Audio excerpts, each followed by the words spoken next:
আসসালামু আলাইকুম সুপ্রিয় ভিউয়ার্স, আমরার খামারের নতুন সদস্য রাজু আহমদ আইজ থানি দিরা উনার নেতৃত্বে আইজ খামারের মুরগের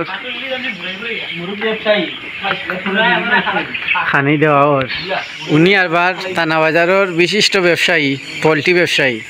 উনার দোকানের নাম কিতা? Saju poultry house. স্বল্প মূল্যে ওনার দোকানে মুরগ পাওয়া যায়। কুস্তা কইবা নি ভাই বিওয়ার সকল তরে? আপনার মুরগর ওজন কত খান?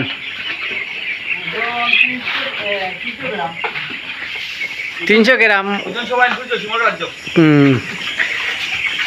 কয়দিনে বিক্রি করবা বাচ্চা? 30 দিন। উনি একজন সফল উদ্যোক্তা, ওনার জন্য সবাই দোয়া করবা। সবাই আমার নতুন পেজকে ফলো করার জন্য অনুরোধ রইল। নিত্য নতুন ভিডিও পেতে আমার পেজটিকে ফলো করবেন সবাই, সবার কাছে অনুরোধ রইল।